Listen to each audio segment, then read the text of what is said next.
वागीशाद्य सुमनसः सर्वार्थनाम उपक्रमे यन्नत्वा कृतकृत्यस्यो तन्नमामि गजाननम् दोर्भिर्युक्ता चतुर्भिः स्फटिकमणिमयीमक्षमाला दधाना हस्तेनैकेन पद्मं सितमपि च सुखं पुस्तकं चापरेण भासा कुन्देन्दुशङ्खस्फटिकमणिनिभा भासमाना समाना सा मे वागदेवतेया निवसतु वदने सर्वदा सुप्रसन्ना कूजन्तं राम रामेति मधुरं मधुराक्षरम् आरुह्य कविताशाखां वन्दे वाल्मीकिकोकिलम् आपदामपहर्तारं दार्तारं सर्वसम्पदां लोकाभिरामं श्रीरामं भूयो भूय नमाम्यहम् यत्र यत्र रघुनाथकीर्तनं तत्र तत्र कृतमस्तकाञ्जलिं बाष्पवारि परिपूर्णलोचनं मारुतिं नमत राक्षसान्तकम् असाध्यसाधकस्वामिन् असाध्यं तव किं वद रामदूतकृपासिन्धो मत्कार्यसाधय प्रभो ॐ स्थापकाय च धर्मस्य सर्वधर्मस्वरूपिणे अवतारवरिष्ठाय रामकृष्णाय ते नमः जानकीं राधिकां रूपधारिणीं सर्वमङ्गलां चिन्मयीं वरदां नित्यां शारदां मोक्षदायिनीम् लिटिल इनक्रीज শ্রীরামের অনুধ্যান বাল্মীকি রামায়ণ কথার আজ ৮৪তম পাঠ ও আলোচনা। আমরা কচ্ছিৎ সর্গ অর্থাৎ অযোধ্যাকাণ্ডের ১০০তম সর্গ, শততম সর্গ নিয়ে আলোচনা করছিলাম, যেখানে ভরত যখন শ্রীরামচন্দ্রের সঙ্গে মিলিত হচ্ছেন, দেখা করছেন, সেই সময় রাম তাকে প্রশ্ন করছেন এবং সেই সমস্ত প্রশ্নগুলির মাধ্যমে একজন রাজা কিভাবে তার রাজ্য চালাবেন এবং সেই রাজার অধীনস্থ শাসন প্রণালী কীরকম হওয়া উচিত, এই সমস্ত বাল্মীকি শ্রীরামের মুখ দিয়ে আমাদের জন্য বলাচ্ছেন। ভগবান প্রত্যেক অবতারই যখন আসেন তিনি লোকশিক্ষার জন্য আসেন, আমাদের জন্য আসেন। ভক্তানুকম্পা ধৃত বিগ্রহং বৈ, তিনি আমাদের জন্য অনুকম্পা করার জন্য আসেন। তো সেই সময়ের, সেই যুগের যা প্রয়োজন, সেই প্রয়োজনীয়তা দূর করা বা প্রয়োজনীয়তা মেটানো, সমস্যা দূর করার, সেটি তাঁর যুগধর্ম। রামায়ণের আমরা শ্রীকৃষ্ণ অবতারের মতো যেমন ভগবদ গীতা রয়েছেন, ভগবান শ্রীকৃষ্ণ অর্জুনকে উপদেশ দিচ্ছেন, সেই রকম একটানা উপদেশ পাই না, কিন্তু এইরকমভাবে কোথাও কোথাও বিশেষ বিশেষ জায়গায় শ্রীরাম তিনি তাঁর যে অবতারত্বের যে প্রয়োজনীয়তা বা যে জন্য তিনি অবতার রূপ পরিগ্রহ করে এসেছেন বা সেই যুগের যা পালনীয়, সেই সমস্ত কথাগুলি তিনি বিশেষ বিশেষ ক্ষেত্রে বলছেন।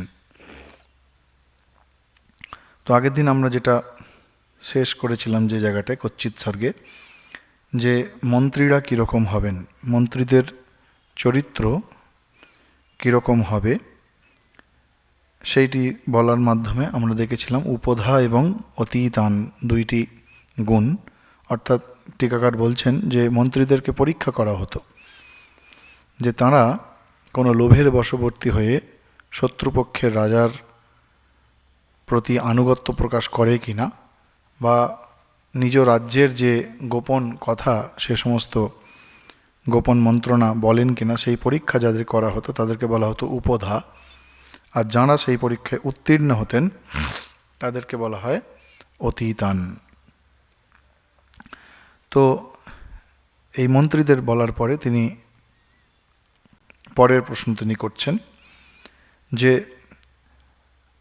তুমি অপরাধীকে তার কৃত অপরাধের মাত্রা অনুযায়ী শাস্তি দিচ্ছ তো? অর্থাৎ লঘু পাপে গুরুদণ্ড বা গুরু পাপে লঘুদণ্ড, এইটি দিচ্ছ না তো। আমরা একদম অযোধ্যাকাণ্ডের শুরুর দিকে পড়েছিলাম যে লঘু পাপে গুরুদণ্ড দেওয়া হতো না, গুরু পাপে লঘুদণ্ড দেওয়া হতো না, অপরাধীর অপরাধ সহ্য করার ক্ষমতা অনুযায়ী এবং অপরাধের মাত্রা অনুযায়ী তাকে শাস্তি দেওয়া হতো। যদি দেখা যেত অপরাধী অপরাধ করে ফেলেছে কিন্তু সেই অপরাধে শাস্তি ভোগ করার মতো ক্ষমতা তার নেই, শারীরিক বা মানসিক অবস্থা, সেক্ষেত্রে বিশেষ ক্ষেত্রে তাকে তার অপরাধ কিছু মাফও করা হতো। এইটি আমরা অযোধ্যার বর্ণনার সময় পড়েছিলাম। তো সেই প্রশ্নটিই করছেন। আসলে এখানে যা কিছু প্রশ্ন শ্রীরামচন্দ্র করছেন সেগুলি সবই পূর্বপুরুষক্রমে বংশানুক্রমে এই ইক্ষ্বাকু বংশের সমস্ত রাজারা পালন করে এসেছেন। তো রাম সেইটি জিজ্ঞাসা করছেন, এগুলো আরও বিস্তারিতভাবে জিজ্ঞাসা করছেন যে শাস্তি ওই রকম দিচ্ছ তো? যদি শাস্তি লঘু পাপে গুরুদণ্ড দাও বা গুরু পাপে লঘুদণ্ড দাও, তাহলে প্রজাদের রাজার প্রতি তথা রাজার কর্মচারীদের প্রতি শ্রদ্ধা কমে যাবে। রাষ্ট্রে তবাব জানন্তি মন্ত্রিণঃ কৈকেয়ী সুতা। বলছেন যে যদি তুমি বেশি শাস্তি দাও, অতিরিক্ত শাস্তি দাও, তাহলে তোমার উৎপীড়নে, তোমার মন্ত্রী বা কর্মীদের উৎপীড়নে তোমাকে তারা অবজ্ঞা করে না তো? অর্থাৎ তোমার প্রতি শ্রদ্ধা কমে যাবে যদি তুমি অতিরিক্ত শাস্তি দাও, অর্থাৎ সেই অপরাধীর অতটা শাস্তি প্রযোজ্য নয় তার জন্য, তার সেরকম যদি দাও, তাহলে তোমার প্রতি অবজ্ঞা চলে আসবে। রাজার প্রতি শ্রদ্ধা চলে গেলে, শ্রদ্ধা এমন একটি জিনিস যে সেটি চলে গেলে সমস্ত যে ব্যবস্থা, বিচার ব্যবস্থা বা যাই হোক, সেটি পুরোপুরি ভেঙে পড়ে। তারপরে বলছেন যে খাজনা, কি করে খাজনা আদায় করতে হয় আমরা পড়েছিলাম একদম অযোধ্যার বর্ণনার সময়, যে খাজনা কিভাবে আহরণ করতে হয়। অত্যাচার দ্বারা খাজনা সংগ্রহ করছো না তো? অর্থাৎ আমরা জমিদার, রাজা এদের সম্বন্ধে যখন স্বাভাবিক চিন্তা করি, তখন স্বাভাবিকভাবে আমাদের মনে চলে আসে যে অত্যাচার করে খাজনা আদায় করা, কর আদায় করা। কিন্তু এখানে শ্রীরামচন্দ্র বলছেন যে ওইভাবে তুমি খাজনা আদায় করছো না তো, অর্থাৎ অত্যাচারের দ্বারা নয়। প্রজার সঙ্গে রাজার সম্পর্ক এমন হবে যে রাজা প্রজাকে অত্যাচার করার দরকার হবে না, তার সঙ্গে সম্পর্ক এমন থাকবে সে নিজে থেকেই রাজাকে খাজনা ঠিকভাবে দেবে, তার জন্য বিশেষ অত্যাচার করার দরকার নেই। অর্থাৎ খাজনা ঠিকভাবে তুমি সংগ্রহ করছো তো? তা না হলে অধিক খাজনা যদি সংগ্রহ করো তাহলে আবার প্রজারা তোমাকে সম্মান করবে না, প্রজারা রাজার প্রতি সম্মান হারিয়ে ফেলবে। তারপরে শ্লোকে বলছেন উপায় কুশলম বৈদ্যম ভৃত্য সমদূষণে রতম শূরম ঐশ্বর্য কামম চ ইয়ো হন্তি ন সহন্যতে, ইয়ো হন্তি নঃ সহন্যতে। অর্থাৎ এটি রাজার কর্তব্য। কি বলছেন? যে খারাপ বৈদ্য, বৈদ্য মানে আমরা বুঝি যিনি ডাক্তার, যাকে আমরা বলি, সেই বৈদ্য ডাক্তার যদি তার গুণ খারাপ হয়, উপায় কৌশলম বৈদ্যম, যে এমন একজন ব্যক্তি যার অনেক গুণ আছে, সাম দাম দণ্ডভেদ এগুলো আমরা জানি, এগুলি হচ্ছে প্রশাসনিক দক্ষতাকে বিচার করতে গেলে এই সব গুণগুলি আমরা সবসময় খেয়াল করি, যে সাম দাম দণ্ডভেদ ইত্যাদি যে নীতি রয়েছে সেই রকম গুণ রয়েছে, অথচ তার মানসিকতা ঠিক নেই। অর্থাৎ সে কীরকম ভৃত্য সমদূষণে রতম, অর্থাৎ তার এত ভালো গুণ রয়েছে কিন্তু তিনি দল ভাঙাতে ওস্তাদ। তিনি হয়তো রাজার যারা অন্যান্য রাজার প্রতি অনুরক্ত তাদের হয়তো তিনি সেই ব্যক্তি রাজার বিরুদ্ধে প্ররোচনা দিতে আগ্রহী বা দেওয়ার মতো তার মনোবৃত্তি, সেই রকম লোক।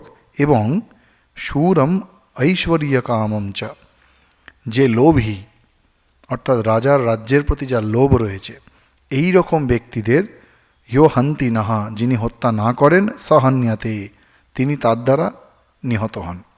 অর্থাৎ যে এমন ব্যক্তি রাজ্যে যার অনেক গুণ রয়েছে, কিন্তু রাজার প্রতি তার অনুরক্তি নেই, রাজার প্রতি তার অনুগ্রহ নেই, অনুগ্রহ নয়, রাজার প্রতি তার কোনো রকম, যে আমরা যেটাকে অনুরাগ বলি, রাজার প্রতি শ্রদ্ধা, ভালোবাসা, বিশ্বাস, সেইগুলি নেই, এবং সে রাজার অন্যান্য অনুরক্ত প্রজাদের মধ্যে বিভেদ সৃষ্টি করতে পারে, বা রাজ্যের প্রতি লোভ আছে এমন ব্যক্তি, এদেরকে যদি হত্যা না করা হয় তাহলে এরাই পরে রাজাকে হত্যা করতে পারে, অর্থাৎ এদেরকে হত্যা করে ফেলা উচিত। রাজার ক্ষেত্রে একটি কথা আছে বাংলাতে, কাজ শেষে বসো আর শত্রু মেরে হাসো, অর্থাৎ শত্রুকে কোনোদিন ছেড়ে দিতে নেই। শত্রু না হলে আমাদের যদি রাজা ছেড়ে দেয় তাহলে সেই রাজারই সেই মৃত্যুর কারণ হবে সেই শত্রু।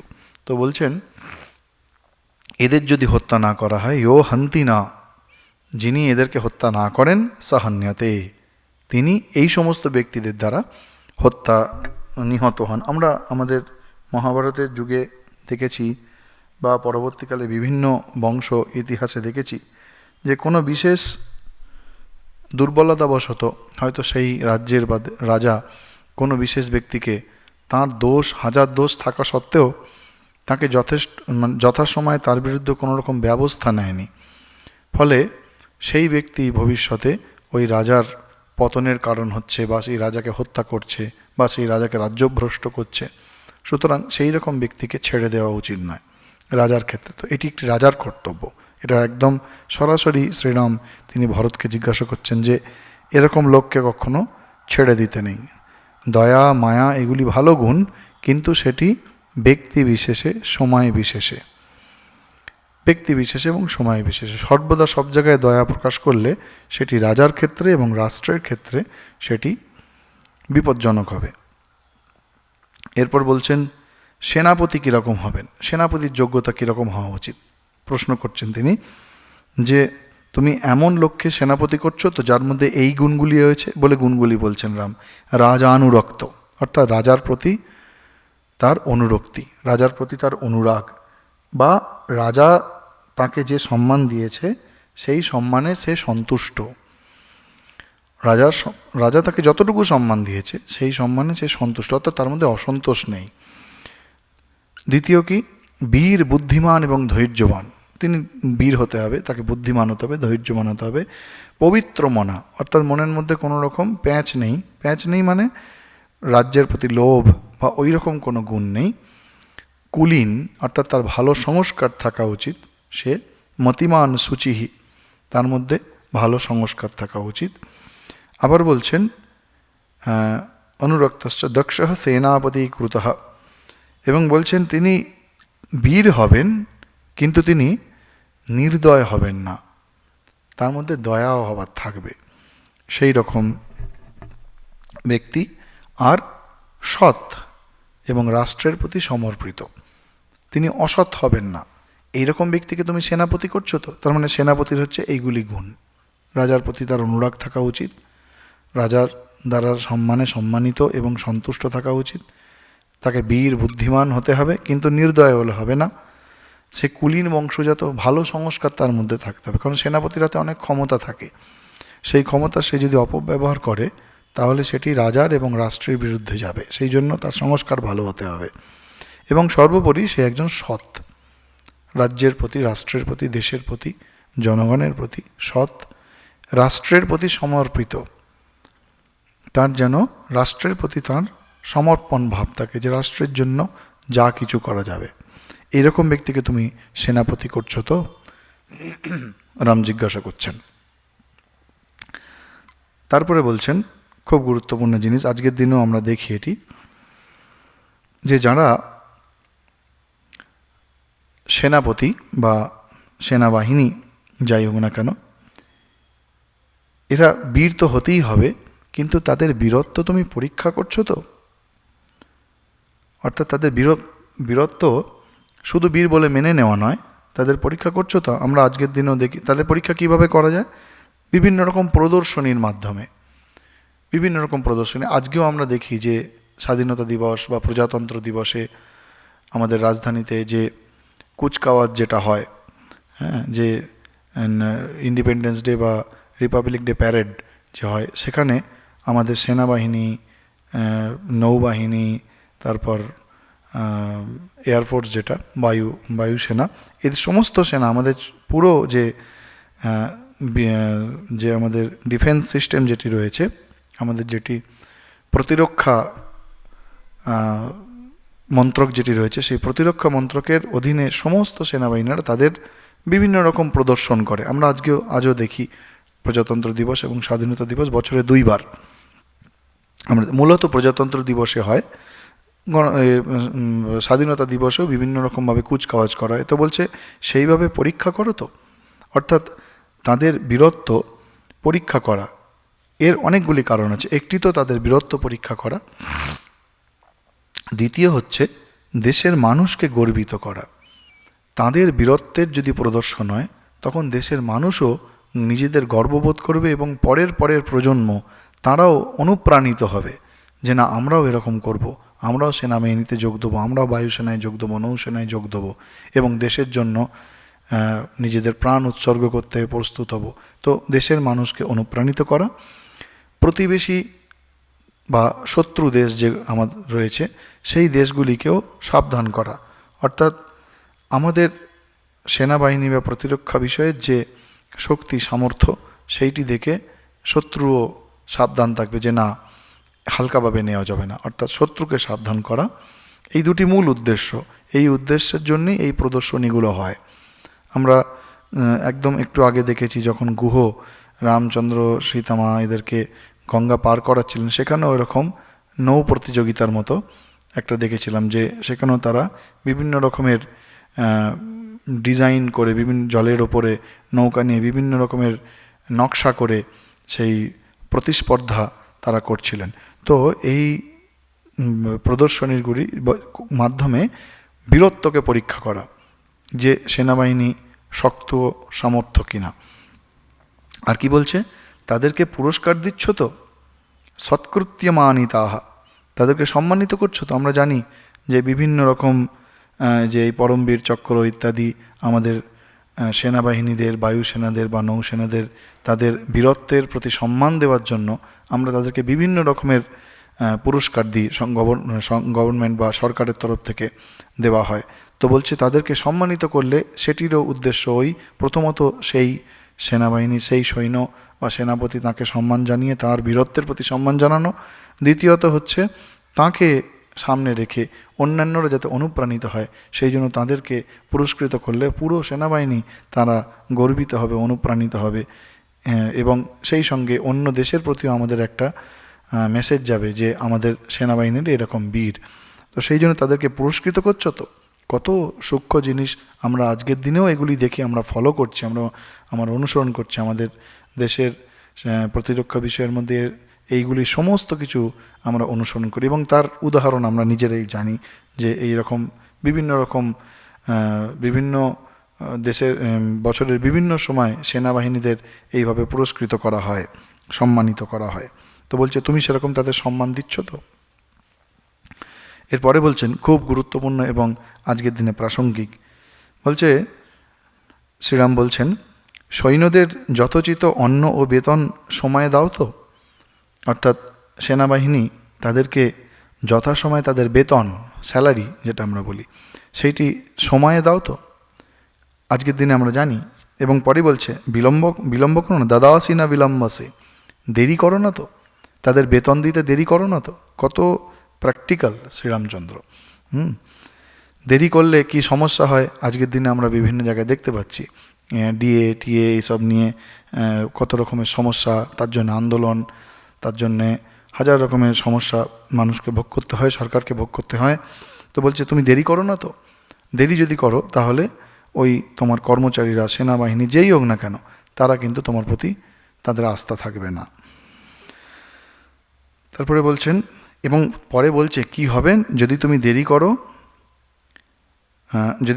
করো, তাহলে কি হবে বলছেন, কালাতিক্রমেণ হ্যেব ভক্ত বেতনয়োর্ভৃতাঃ ভর্তুরপ্যতিকুপ্যন্তি সোনর্থস্য মহান কুরুতঃ। বলছে খাদ্য এবং বেতন দ্বারা প্রতিপালিত ভৃত্য তথা সৈনিকগণ সময়ে খাদ্য বেতন না পেলে প্রভুর প্রতি কুপিত হয়ে দোষারোপ করে।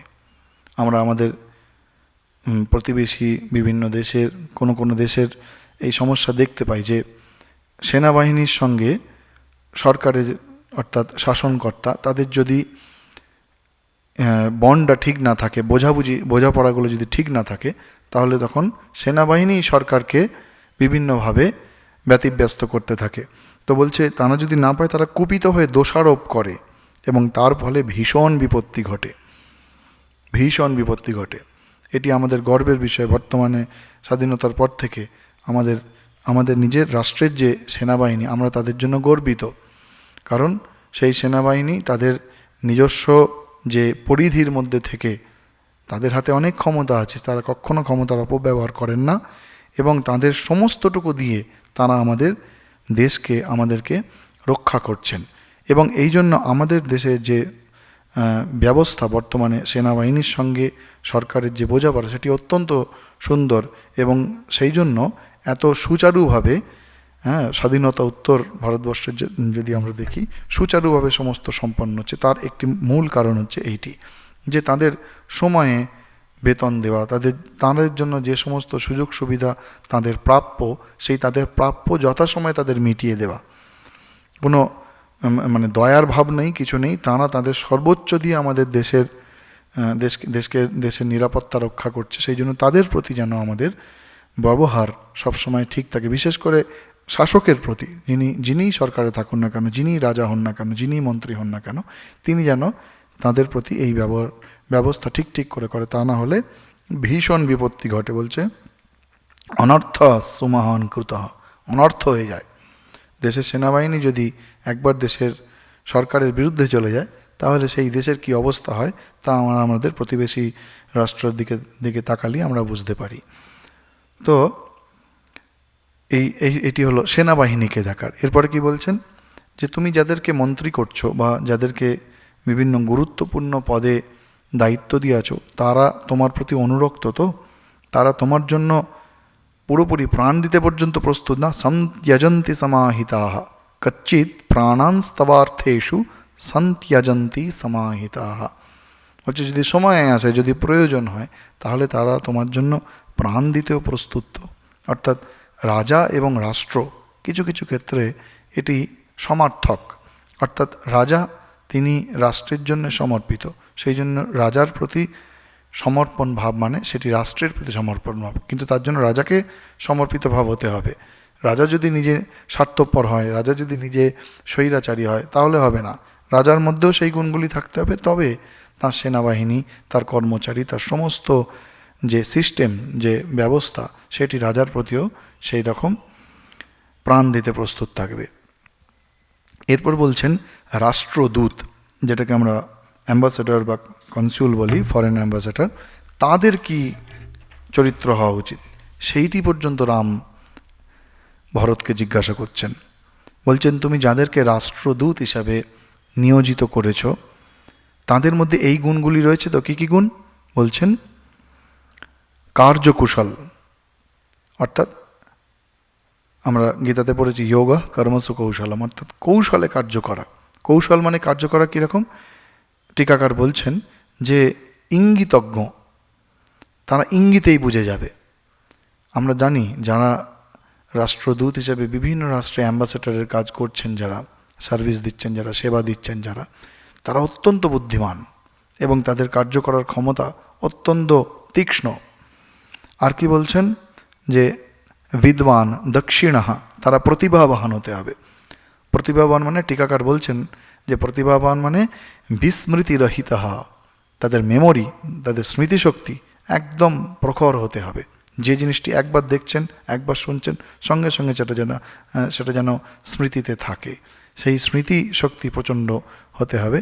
এবং যথোক্তবাদী, বলছেন ঠিকভাবে নিজের বক্তব্যকে উপস্থাপন করা। কারণ রাষ্ট্রদূতের কাজ কি? রাষ্ট্রদূতের কাজ হচ্ছে দুটি দেশের মধ্যে যে সম্পর্ক, সেইটি ওই রাষ্ট্রদূত বা অ্যাম্বাসেডর, যেটাকে আমরা বলি, আজকালকার আমরা বাংলার থেকে ইংরেজি শব্দতে বেশি স্বচ্ছন্দ বোধ করি কিছু ক্ষেত্রে।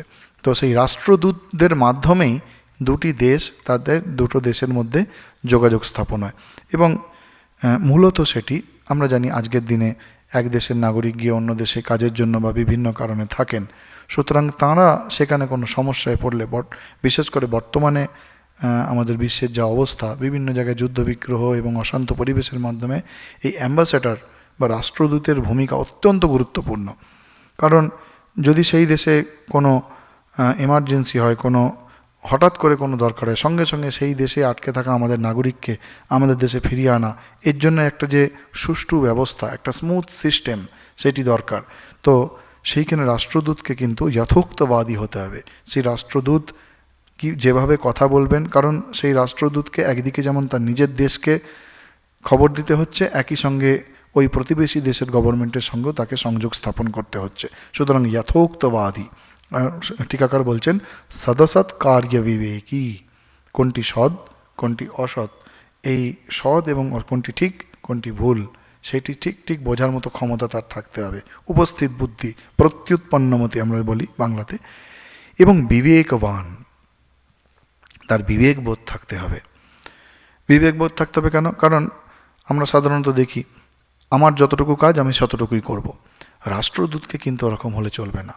কারণ কোনো একটা গুরুত্বপূর্ণ পরিস্থিতি, কোনো একটা ইমার্জেন্সি, কোনো একটা হঠাৎ এমন পরিস্থিতি হয়েছে, সেখানে আমি এখন মনে করি যে আমার 8 ঘন্টা ডিউটি কি 10 ঘন্টা ডিউটি, এর বেশি আমি করব না, সেরম হবে না। তো রাষ্ট্রদূতকে ওই জন্য বিবেকবান হতে হবে, তার বিবেক থাকতে হবে যে না, এখন গুরুত্বপূর্ণ অবস্থা, এখন খুব ইমার্জেন্সি, খুব ইম্পর্ট্যান্ট কিছু একটা আছে, সেই সময় তার নিজের আমি কতটা করছি সেইটা বিচার না করে আমি কতটা দিতে পাচ্ছি, সেই রকম বিবেক বোধ তার মধ্যে থাকতে হবে। তিনি হচ্ছেন রাষ্ট্রদূত।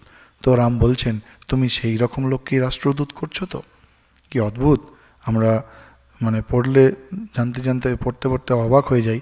আজকের আমাদের পুরো যে ফরেন সিস্টেম বা ফরেন বিভিন্ন দেশে আমাদের রাষ্ট্রদূতরা যেভাবে তাদের কার্য সম্পন্ন করছেন, বা যে পদ্ধতি তারা ফলো করছেন, যে গভর্নমেন্টে যেই থাকুক না কেন, যে পদ্ধতি তারা ফলো করছেন, সেই পদ্ধতির কথা কত হাজার হাজার বছর আগে এই শ্রীরামচন্দ্র ভরতকে প্রশ্ন করার মাধ্যমে বলে গিয়েছেন। এর ওপর কিন্তু আজও আমাদের এই রাষ্ট্রদূত বা পররাষ্ট্রনীতি বা রাষ্ট্রদূতরা কেমন হবে, তাদের সমস্ত যে ক্যাটেগরি, এগুলো এই সমস্ত এই তত্ত্বগুলির ওপর দাঁড়িয়ে রয়েছে। আমি সেই জন্য আগের দিন আলোচনার সময় বলছিলাম যে আমরা এই আলোচনাগুলোর মাধ্যমে বুঝতে পারবো যে আজকে আমাদের দেশে শাসন ব্যবস্থার মধ্যে এমন কিছু কিছু যেগুলি আছে, যেগুলি পুরোপুরি এই তত্ত্বের ওপর দাঁড়িয়ে রয়েছে, আবার কিছু কিছু ক্ষেত্রে আমরা সেই তত্ত্বগুলির সঙ্গে কম্প্রোমাইজ করে নিয়েছি, আমরা সেই তত্ত্বগুলির সঙ্গে আপোষ করেছি হয়তো, যার জন্য আমরা অনেক রকমের সমস্যা সম্মুখীন হচ্ছি। এরপরে যেটি শ্রীরামচন্দ্র জিজ্ঞাসা করছেন, এটি খুব গুরুত্বপূর্ণ এবং কল্পনা করতে পারি না, আমি ব্যক্তিগতভাবে জানি না বর্তমানে এই রকম পদ্ধতি আছে কিনা, যদি থাকে শুনলে আমরা বুঝতে পারবো যে গুপ্তচর, অর্থাৎ যাকে আমরা বিভিন্ন দেশে আমাদের গুপ্তচরেরা থাকে, সেই গুপ্তচরদের কিরমভাবে সেই গুপ্তচরদের নিয়োগ করা হবে। স্পাই আমরা যাকে বলি, স্পাই কথাটা যদিও একটু হীন অর্থে ব্যবহার করা হয়, কিন্তু বিভিন্ন দেশেই আমাদের এবং আমাদের দেশে অন্য দেশের গুপ্তচরেরা রয়েছে, সুতরাং এটার ওপর অনেক কিছু নির্ভর করে। সেই গুপ্তচরদের কিভাবে নিযুক্ত করতে হবে বলছেন, কশ্চিৎ অষ্টাদশান্যেষু স্বপক্ষে দশপঞ্চ ত্রিভিঃ অভিজ্ঞাতৈঃ বেৎসি তীর্থানি চারকৈঃ। বলছেন যে কতজন গুপ্তচর থাকা উচিত, বলছেন শত্রুপক্ষের 18টি বিষয় সম্বন্ধে, স্বপক্ষের 15টি বিষয়, এবং এই প্রত্যেকটি বিষয়ের জন্য এক একজন, এখানে বিস্তারিতভাবে দেওয়া হয়েছে যে এক একজন গুপ্তচর তিনি কীরকম হবেন না, শত্রুপক্ষের 18টি বিষয় সম্পর্কে 18 জন আলাদা আলাদা গুপ্তচর হবেন। সেই 18টি বিষয় কী কী না, 18টি বিষয় হচ্ছে মন্ত্রী, পুরোহিত, যুবরাজ, সেনাপতি, দ্বারপাল, অন্তঃপুর রক্ষাকারী, কারাধ্যক্ষ, ধনাধ্যক্ষ, রাজ আজ্ঞাবহ, বিচারক, ধর্মাধিকারী, স্মৃতিশাস্ত্রোক্ত ব্যবহারের নির্ণেতা, বেতনাধ্যক্ষ, কর্মান্তে বেতনগ্রাহী নগরাধ্যক্ষ, রাষ্ট্রের অভ্যন্তরীণ পালক, দণ্ডবিধায়ক, দুর্গপাল। 18টি। মানে শত্রুপক্ষের এই 18টি পদ, মানে মন্ত্রী, সেখানে প্রধানমন্ত্রী একজন রয়েছে, পুরোহিত, সেখানে সেনাপতি রয়েছে, তাদের যুবরাজ রয়েছে, এই প্রত্যেকের পিছনে একজন একজন করে গুপ্তচর থাকবে। তাহলে পররাষ্ট্রের বা শত্রুপক্ষের 18টি ডিপার্টমেন্ট আমরা যদি বলি, 18টি যদি আমরা বিভাগ বলি, সেই শত্রুপক্ষের 18টি বিভাগের প্রত্যেকটির পিছনে এক একজন করে গুপ্তচর থাকবে। 18 জন হলো। আর বলছেন রাজার গুপ্তচর দু রকমের হয়। এক রকমের গুপ্তচর যারা বিদেশে থাকে, আর এক রকমের গুপ্তচর যারা দেশে থাকে। তাহলে বিদেশে বা শত্রু দেশে সেখানের 18টি বিষয়ের পিছনে 18 জন, 18টি বিষয় বললে ভুল হবে, 18টি বিভাগ, 18টি ডিপার্টমেন্ট, যাই বলুন না কেন, সেই 18টি বিভাগের পিছনে একজন একজন করে থাকবে। প্লাস নিজের দেশে 15টি বিভাগ। সেই 15টি কী কী? এই 18টি বিভাগের মধ্যে রাজা, মন্ত্রী অর্থাৎ প্রধানমন্ত্রী যে, এবং পুরোহিত, এই তিনজনকে ছেড়ে বাকি 15টি ভাগ। মানে রাজা তো আর নিজেই রাজার জন্য গুপ্তচর লাগাবে না, আর প্রধানমন্ত্রী যে, তার পেছনেও রাজা কখনো গুপ্তচর লাগাবেন না। তার কারণ হচ্ছে প্রধানমন্ত্রী রাজার অত্যন্ত বিশ্বস্ত। সুতরাং প্রধানমন্ত্রীর পিছনে গুপ্তচর লাগাবার এমন ব্যক্তিকে প্রধানমন্ত্রী করতে হবে, সে নিজেই গুপ্তচরের মতো হবে। আর 3 নম্বর হচ্ছে পুরোহিত, যিনি রাজ পুরোহিত, তাঁর পেছনে তো গুপ্তচর লাগিয়ে লাভ নেই, কারণ তিনি তো রাজার প্রতি সম্পূর্ণ অনুরক্ত।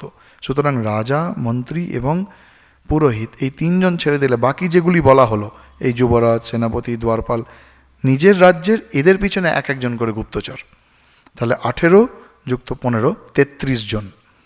33 জন গুপ্তচর হলো। এরা হচ্ছে প্রধান গুপ্তচর। এখানেই শেষ হচ্ছে না, এটি হলো প্রধান মেন যেটাকে আমরা বলি 33 জন গুপ্তচর। শত্রুপক্ষের 18টি বিভাগ আর স্বপক্ষের 15টি বিভাগ, 33 জন। এইবার বলছেন ত্রিবিহি অভিজ্ঞাতৈহি। এই 33 জন গুপ্তচরের প্রত্যেকের পিছনে 3 জন করে গুপ্তচর লাগানো থাকবে। মানে 33 × 3, 99, 100-র কাছাকাছি সংখ্যাটা দাঁড়াচ্ছে। 33 জন, মানে বিদেশে শত্রু দেশে 18 জন এবং স্বদেশে 15 জন। এই যে টোটাল মোট যে 33 জন, এই 33 জনের প্রত্যেক গুপ্তচর ঠিক করে কাজ করছে কি না সেটি দেখার জন্য 3 জন করে গুপ্তচর থাকবে। তার মানে 33 জন গুপ্তচর × 3 করলে, যদি 3 গুণ করা হয়, তাহলে হচ্ছে 99 জন। এবং এই যে 3 জন করে এক একজন গুপ্তচরের পিছনে তারা ঠিক করে কাজ করছে কিনা দেখার জন্য রয়েছে, এই 3 জনের কেউ একে অপরকে জানবেন না, এইভাবে নির্ণয় করতে হবে। ওই জন্য বলছেন ত্রিবিহি অভিজ্ঞাতৈহি, তারা একে অপরকে জানবেন না। এবং শুধু তাই নয়, যারা ওই 18 জন গুপ্তচর যারা রয়েছে, তারা একে অপরকে জানলে সেটা খুব একটা অসুবিধা নেই, কিন্তু তাদেরকে যারা অবজার্ভ করছে, পর্যবেক্ষণ করছে, মানে প্রত্যেকের পেছনে 3 জন করে লাগানো রয়েছে, এই 3 জনের কেউ কিন্তু একে অপরকে জানবেন না। কিন্তু 3 জনেরই একই কাজ। ধরা যাক শত্রুপক্ষের রাজা, সেই রাজার কি করছেন না করছেন সেইটি দেখার জন্য একজন গুপ্তচর লাগানো আছে, এবং সেই গুপ্তচর ঠিক করে তার নিজের কাজ করছে কিনা, বা সে যে সমস্ত সংবাদ এখানে রাজাকে দিচ্ছে, মানে নিজের দেশের রাজাকে দিচ্ছে, সেটা ঠিক কিনা, সে ডবল, মানে দুদিকে আবার খবর দিচ্ছে না, এরম করছেন না তো, যে এখানে বলছে আমাদের গুপ্তচর ভাবছে, কিন্তু ওখানে গিয়ে এখানের খবর দিচ্ছে। এইগুলো দেখার জন্য 3 জন গুপ্তচর থাকবে। এই 3 জন ঠিক করে একে পর্যবেক্ষণ করবে যে ঠিক করে কাজ করছে কিনা। এই 3 জন একে অপরকে জানবে না। যদি জানে তাহলে কি হবে? তাহলে তাদের নিজেদের মধ্যে যদি সমঝোতা করে নেয়, তাহলে সেটা রাষ্ট্রের নিরাপত্তার পক্ষে বিপজ্জনক। কি অদ্ভুত! মানে টোটাল প্রায় 100 জন গুপ্তচর। বলছেন তুমি এইভাবে গুপ্তচর নিয়োগ করছো তো, কি অদ্ভুত ব্যবস্থা! নিশ্চয়ই আমার দৃঢ় বিশ্বাস যে আজকের দিনেও আমাদের বিভিন্ন দেশে, যেখানে সেই দেশ আমাদের পক্ষে বিপজ্জনক কিনা, বা সেই দেশে আমাদের দেশ নিয়ে কী চিন্তা চলছে, সেই দেশে আমাদের দেশের নাগরিকরা নিরাপদ কিনা, এই সমস্ত ব্যাপারের জন্যই গুপ্তচর নিয়োগ করা হয়। সেই জন্য অনেক কিছু আমরা আগে থেকে জানতে পেরে যাই। প্রত্যেক দেশেরই আছে। যে দেশের গুপ্তচর যত তীক্ষ্ণ বুদ্ধি সম্পন্ন, যত দক্ষ, সেই দেশের প্রতিরক্ষা ব্যবস্থা বা নিরাপত্তা তত সুদৃঢ়। তো এইভাবে তখনকার দিনে করা হতো। আমি বর্তমানে জানি না, কিন্তু নিশ্চয়ই এই রকম এর কিছুটা অন্তত আমরা আজকেও অনুসরণ করছি, বা এটাকে আরও হয়তো আমরা ডেভেলপ করেছি, এটাকে আরও উন্নত করেছি। কিন্তু কি ভীষণ ব্যবস্থা, মানে পুরো যে বিদেশ নীতি বা কিভাবে একটা দেশ তার প্রতিবেশী দেশ বা শত্রু দেশের সঙ্গে সম্পর্ক রাখবে, এবং কিভাবে সেই দেশ আমাদের পক্ষে কতটা ক্ষতিকারক বা ভালো, সেইটি বোঝার জন্য গুপ্তচর কিভাবে রাখা হবে, সেইটি পর্যন্ত অত্যন্ত বিস্তারিতভাবে বলছেন। সংস্কৃত ভাষার এটি হচ্ছে সবথেকে মাধুর্য। মাত্র 2টি লাইন শ্রীরামচন্দ্র বলছেন, কশ্চিৎ অষ্টাদশান্যেষু স্বপক্ষে দশ পঞ্চ চ ত্রিভিরবজ্ঞাতৈঃ বেত্সি তীর্থানি চারকৈঃ। 2টি লাইন, 2টি শ্লোকের 2টি পদ রয়েছে। সেই 2টির বিস্তারিত হচ্ছে এতটা, যে শত্রুপক্ষের 18টি বিভাগ, স্বপক্ষের 15টি বিভাগ, প্রত্যেক বিভাগের পেছনে এক একজন করে গুপ্তচর থাকবে, এবং সেই গুপ্তচরেরা ঠিক করে তাদের নিজের কাজ করছে কিনা সেটি দেখার জন্য 3জন করে থাকবে। তারা কেউ একে অপরকে কিন্তু জানবে না। তবেই রাজার কাছে ঠিক খবরটা আসবে। রাজার কাছে যদি ঠিক খবর আসে, সেটা নিজের দেশের পক্ষেই হোক বা পরদেশের পক্ষেই হোক, তবেই রাজা ঠিক করে তার রাজ্য চালাতে পারবেন। তো গুপ্তচরের এইটি হচ্ছে, গুপ্তচর নিয়োগ করার এইটি হচ্ছে পদ্ধতি। আর সে আরেকটা কি বলছেন, এইটা বলে শেষ করবো আজকে, যে তুমি কোনো শত্রুকে দুর্বল মনে করে তাকে অবজ্ঞা করছো না তো। কখনো কোনো শত্রুকে দুর্বল মনে করতে নেই। শত্রুকে যদি দুর্বল মনে করা হয়, তাহলে সেই রাজার পতন অবশ্যম্ভাবী। সেই জন্য তিনি যেমন বলছেন, তুমি কোনো শত্রুকে, বা এমন শত্রু যে তোমার দ্বারা বিতাড়িত হয়েছে তোমার রাজ্য থেকে। অনেক সময় দেখি যে রাজা কাউকে রাজ্য থেকে তাড়িয়ে দিয়েছেন, সে অপর রাজ্যে গিয়ে এই রাজার বিরুদ্ধে এমন একটা আন্দোলন তৈরি করলেন যেটা এই রাজার পক্ষে ক্ষতিকারক হলো। বলছে সেই রকম বিতাড়িত কোনো শত্রুকে দুর্বল মনে করে অবজ্ঞা করছো না তো। অর্থাৎ যদি কাউকে দেশ থেকে তাড়িয়ে দেওয়া হয়, ধরা যাক কোনো একজন এমন দোষ করেছে যাকে দেশ থেকে তাড়িয়ে দেওয়া হলো, দেশত্যাগী করা হলো তাকে, কিন্তু সেই দেশত্যাগী ব্যক্তি কোথায় যাচ্ছে, কি করছে, সেইটা গুপ্তচরের মাধ্যমে কিন্তু খবর রাখতে হবে। তা না হলে সে কিন্তু অন্য একটা শত্রু দেশে গিয়ে সেই দেশের রাজাকে নিয়ে বা সেই দেশের সরকারকে নিয়ে আমাদের দেশকে বিপদে ফেলতে পারে। সুতরাং কখনো তাকে অবজ্ঞা করতে নেই। হয় তাকে যদি সে সত্যিই দোষ করে থাকে, তাকে চরম শাস্তি দাও, মৃত্যুদণ্ড দিয়ে দাও, অথবা তাকে যদি তাকে দেশ থেকে বের করে দাও, তাহলে তার প্রতি কিন্তু নজর রাখা উচিত। বলছে তুমি সেই রকম তাকে দুর্বল মনে করে সেই শত্রুকে অবজ্ঞা করছো না তো, কারণ অবজ্ঞা করলে সেটি তোমার রাজ্যের প্রতি, তোমার রাষ্ট্রের প্রতি ক্ষতিকারক হবে। আজকে এই পর্যন্ত। এরপর এখন অনেকগুলি রয়েছে এই শ্লোকে, এই প্রায় 76টি শ্লোক। দেখা যাক এরপরে আমরা আলোচনা করব। ওম শান্তি শান্তি শান্তি। হরি ওম তৎসৎ। শ্রীরামকৃষ্ণার্পণমস্তু।